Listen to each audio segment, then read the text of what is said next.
Well, today we are talking about FRTs and kind of I want to say the faustian agreements that are going on behind the scenes that nobody's really talking about, okay? I am a consumer, just like you guys. I love FRTs, and I want to talk about this real quick before we get into it, because I know I'm going to get hate for this video in particular. Guys, I want machine guns to be legal, okay? I want what you want, which is unfettered rights to arm ourselves, okay? And I'm coming from the approach of like, I just want it because it's cool and it's American and it's the way of life as God intended, okay? I want it because I do not trust that the government has our best interests and our structure or infrastructure is stable enough to keep you or I safe, all right? I want it because, well, because I can, okay? And that's the true American experience.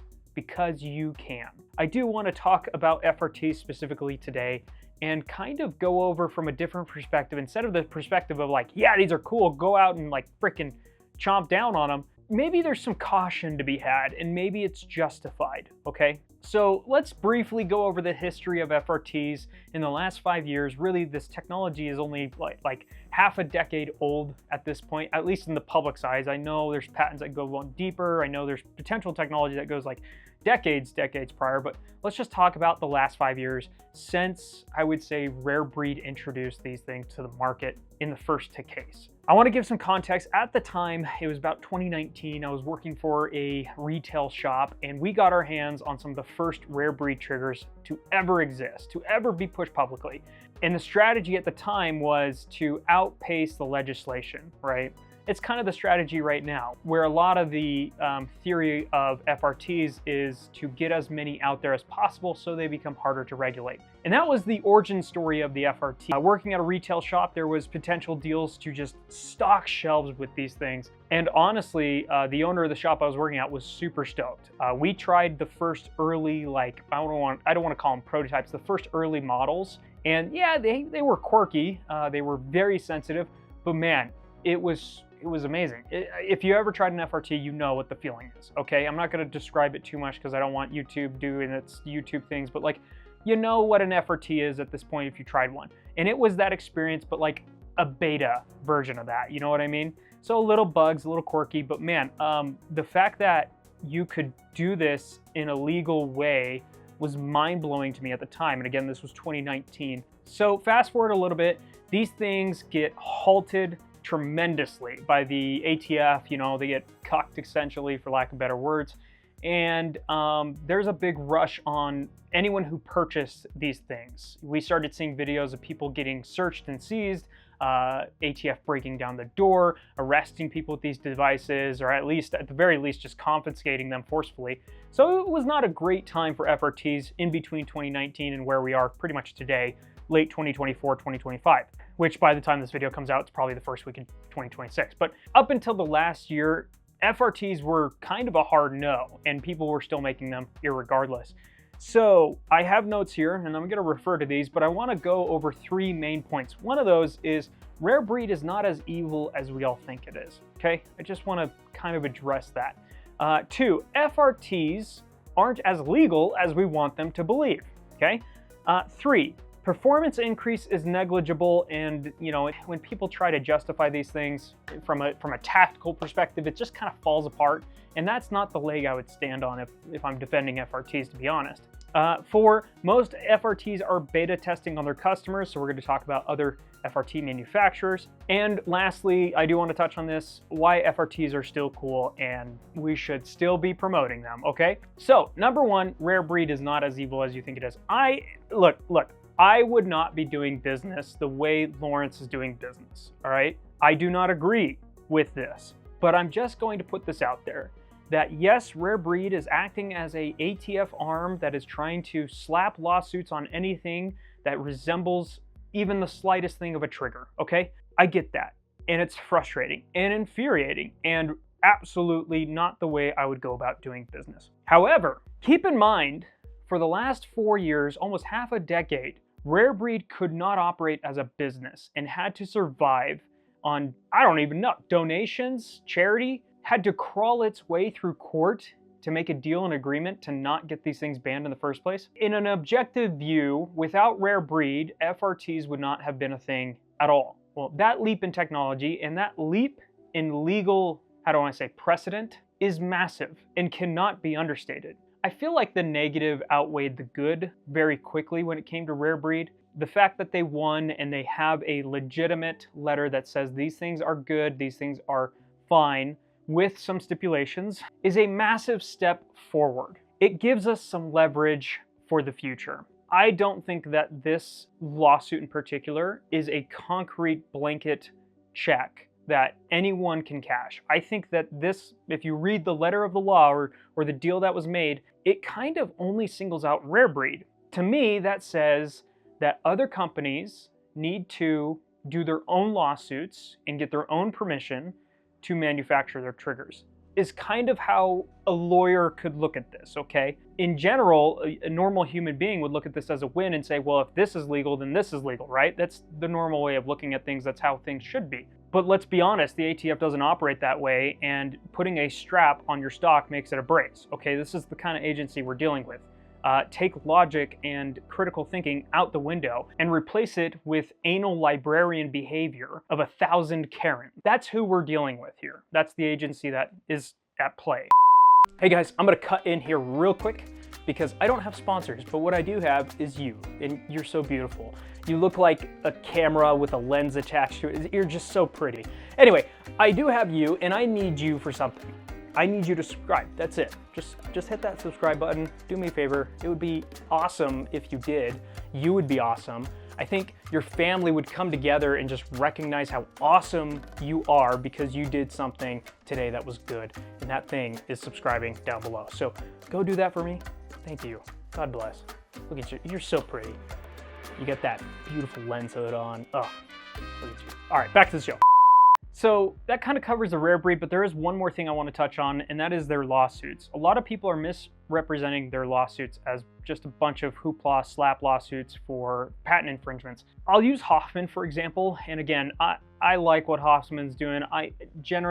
This is not how I would go about it, but I just want to kind of bring a little bit of a level-mindedness to this conversation that isn't present, okay? A lot of people just want to shit on Rare Breed, which is fine. They've done stuff to deserve it. But we have to know our enemy before we just completely shit on them, all right? I think it's courtesy to at least know them. In lawsuits like Hoffman, there's a lot of prior history and agreements that were made. And if you guys don't know, I don't even know the context of this, but there was a lot of back-end deals with Rare Breed and other suppliers previously to Rare Breed's deal with the ATF. We don't even know all these behind-the-scenes conversations, phone calls, whatever, but it sure as hell does seem like the lawyers of Rare Breed know. And remember, if you look through a lot of the documentation, specifically in the Hoffman example, there is a history of disregard for the patents, there is a history of disregard for the company, and there is a history of, I'm not going to call it slander, it's not really slander, I think that's a bullshit complaint, but like, there's history there, there's context there, okay? It's not just a slap lawsuit out of nowhere that nobody saw coming. In this specific lawsuit case, again, I'm not a lawyer, I'm not going to talk too much about it, but there's more to the story than just slap lawsuits. And I think it's a little bit of a misrepresentation. I would say it's fueling the fire of hatred and making Rare Breed more of an antagonistic company than it needs to be, okay? I'm not defending it, and I want to make that clear. I would not do business the way that they're doing business. I'd be much more transparent and willing to work with others. But I don't like the misrepresentation, and I can understand. We have to remember, Rare Breed itself was fighting legal hell for the last half a decade, and they couldn't even operate as a business during this time, so they had to rely on donations, scraps, whatever. It wasn't a fun time, I would imagine, for Lawrence. And to see the market that you created being stolen, again, seeing from the perspective of his eyes, being stolen right from underneath you while you're fighting for its right to exist, I can see how you can be a little salty about that, okay? I can see how you maybe start your villain arc after years of battling that and having people kind of, I wouldn't say backstab you, but sell underneath the table, okay? I just kind of want to bring some nuance to the conversation on that front. I think Rare Breed's a little bit misrepresented in a lot of cases. And at the same time though, again, I would not be doing the things that they're doing. I'm not a litigious man. I'm not a vendetta man. That's kind of it on Rare Breed. I'll leave that be. Just again, wanted to bring nuance to the conversation in that front. I know a lot of you guys are gonna fucking rip me apart in the comments for that, but let's give credit where credit can be due and still disagree and be civil about it, which I know, again, this is YouTube, that's not a thing. But anyway, let's move on to point number 2. All right, section number 2. FRTs are not as legal as you and I want to believe they are, okay? That's going to be triggering to some of you, but hang tight. I'm going to explain it. I am purely going to talk about legislation that's coming through in states like Oregon, specifically, because they're the most recent and the biggest one to push legislation through super fast without even like consultation of anyone. But Oregon's ban on FRTs is going into place, and a lot of people were under the impression that it was going to be a grandfather clause, meaning if you got one, you're good, okay? It was going to ban only the sale. That is not the case. It bans possession, and a lot of people don't know that. You should know that if you're in Oregon, all right? I'm just saying, that's a place not to fuck around and find out, all right? Come to Idaho, come to Utah, come to the Free State. Oregon's fucked, all right? Just like California. But, or stay and fight. Stay and get vocal. Stay and, you know, change the politics of the place you live. That's a good strategy too, if you can muster the courage. But let's face it, guys, no politician is going to defend your right when it comes to firearms. Very few do, even at the current state firearms are at, okay? It has been a battle of lawsuits to get our rights back, not a battle of politicians. Very few politicians actually are helping us, actually are supporting us. And we as gun owners need to be way more vocal, okay? As vocal as we were with the whole NFA thing. If we were not as vocal as we were, that NFA thing would have been swiped away under the rug and we wouldn't even get the $200 off, okay? Just imagine how much pressure we need to put politically on these politicians to get the slightest rights back. Do you think any one of them is going to stick their neck out for FRTs? I highly doubt it. And if they do, God bless, he's a saint. He or she is a saint, all right? And we need to support and show up for that person who will defend, you know, legalization of anything that's been criminalized in the last century. We as a community need to show up for that person, so that way more politicians know that our base is a massive base who will show support. I'm tired of the black pill, and I know this section's kind of a black pill, they're gonna get banned, blah, blah, blah, but like I'm tired of the black pill that we all got where it's like, oh, you know, all politicians suck, so we might as well not show up.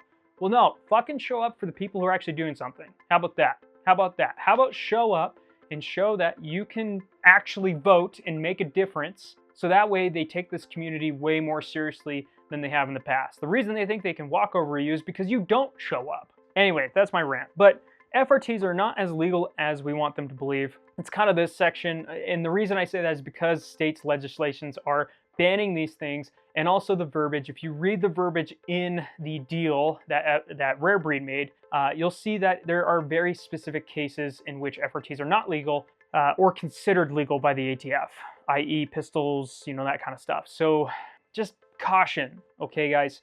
We're in a legal gray zone when it comes to anything that isn't basically an AR-15 or AR-15-like. And this kind of goes into point number 3 that I'm going to make with all these companies popping up. There's a lot of companies creating a lot of devices that aren't necessarily protected under the deal, we'll call it, or I don't want to call it a law, but the deal that Rare Breed has, okay?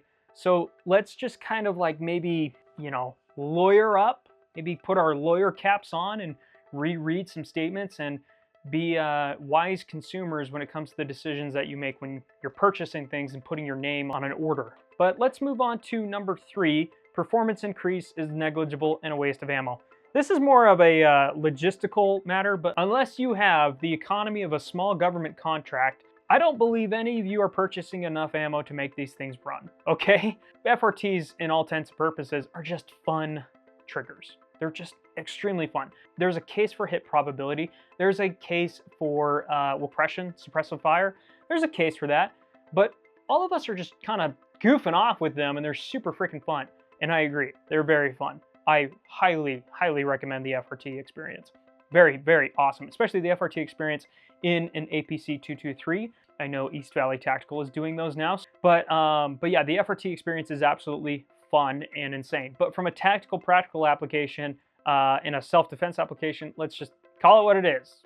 It's for fun. Okay, it's a cool device and it's hella fun, and it's not more lethal than semi, and it's not less lethal than semi. I think that's fair to say. So for people who want to ban them, you're not making the world any safer. All right, I'll just put it that way. But number 4, let's talk about this. Most products are rushed and being rushed to market, and you are being beta tested on. This is actually more of a consumer-minded note that I wanted to make on a case against FDs, but a lot of these companies that are sprouting up don't have the years of experience or years of reiteration that Rare Breed has. And I think specifically after the FRT L3, specifically since that one came out, Rare Breed has solidified itself as kind of the best FRT on the market. That's just a fact. I've tested about 4 of them so far, built for AR-15s. None of them have been super great. Anything from like super safeties to even the AS designs, a little finicky, a little bit more finicky than the Rare Breeds, I'll say. So, you know, I'll just say this, like, I wouldn't trust new companies. I'd give them about a year to figure things out, all right? That's probably a smart thing for any new product that hits the market, a new company that pops up that you never heard of. So just kind of hold off, maybe, and see how things go from a legal standpoint and from a beta testing standpoint, because it's not a rush to make the best FRT, it's a rush to make any FRT right now.